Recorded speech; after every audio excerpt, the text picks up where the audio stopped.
बच्चों, आज हम कक्षा 7वीं में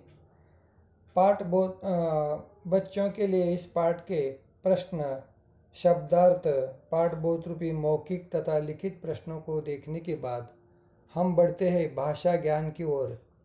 इन शब्दों को वाक्यों में इस प्रकार प्रयोग करें कि प्रत्येक का लिंग स्पष्ट हो जाए। बच्चा। पहला वाक्य, बच्चा मैदान में खेल रहा है। पत्रिका, प्रश्न पत्रिका छपवाई गई। जेल, पंडित जी को जेल में लिखने को समय मिलता था। नदी, गंगा नदी का पानी पवित्र है। प्राचीन स्मारक भारत में अनेक है। सबसे खूब सुंदर स्मारक भारत में है। दुनिया का खूबसूरत स्मारक भारत में है।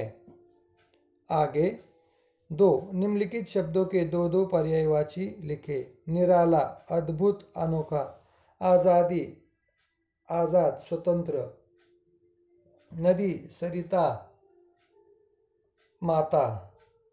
विजय, अजय, अपराजित। पर्वत, पहाड़, राई। किनारा, तट,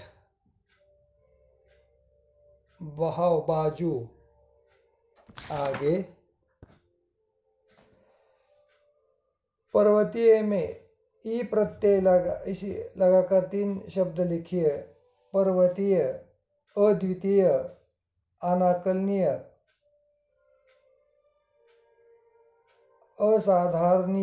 असाधारणीय।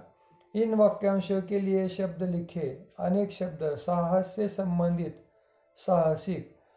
कार्य करने का स्थान, कार्यस्थल, जहाँ एक के अलावा कोई न हो, अकेला। स्मृति के आधार पर बनाया हुआ, स्मृति स्थल, जो संख्या गिनी न जा सके, अनगिनत। ऐसा समय जिसका कोई अंत नहीं, अमर्याद। शब्द के प्रयोग। काश मेरे पास कुछ और समय होता। 2 मेरे और पास आ जाइए। मैं उन्हें पवित्र नदियों और स्मारकों पर ले जाना चाहता हूँ। वृक्ष हमें जीवन प्रदान करते हैं और उसे रंगों से भर देते हैं। आगे वर्णों के वर्ग। पंचम वर्ग, क वर्ग, च वर्ग, ट वर्ग, त वर्ग, प वर्ग। उसमें व्यंजन आते हैं। क, ख, ग, घ, ड, च, छ, ज, झ, अ। ट, ठ, ड, ढ, न। त, थ, द, ध, न। प, फ, ब, भ, म। आगे नीचे दिए गए शब्दों में आए अनुस्वार को पंचम वर्ग में बदलकर लिखिए। विशेषांक, विषणांक, एकड़ांत, पंख,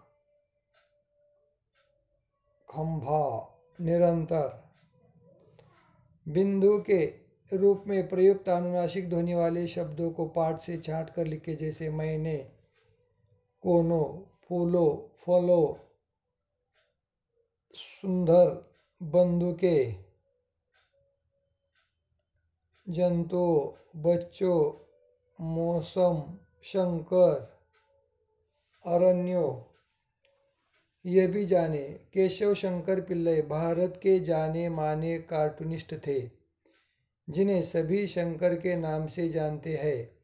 उन्होंने शंकर अंतर्राष्ट्रीय बाल चित्र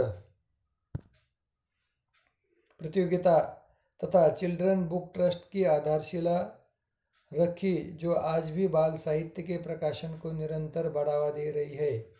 उन्होंने उभरते लेखकों को प्रोत्साहन देने के लिए वार्षिक प्रतियोगिताओं का आयोजन शुरू किया था, जो आजकल अंग्रेजी के साथ साथ हिंदी में भी हो रहा है। उन्हें विश्व के कई देशों ने उपाधियां प्रदान की। साथ ही साथ अपने देश में पद्मश्री, पद्म भूषण और पद्म विभूषण जैसी विशिष्ट उपाधियों से उन्हें सम्मानित किया गया है।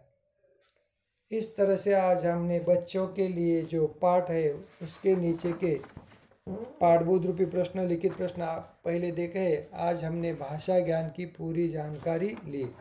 इस तरह से बच्चों के लिए पाठबोध रूपी प्रश्न तथा भाषा ज्ञान के प्रश्न सुंदर हस्ताक्षर में लिखकर मुझे व्हाट्सएप के जरिए सेंड करें। यहाँ पर रुकते हैं हम। धन्यवाद।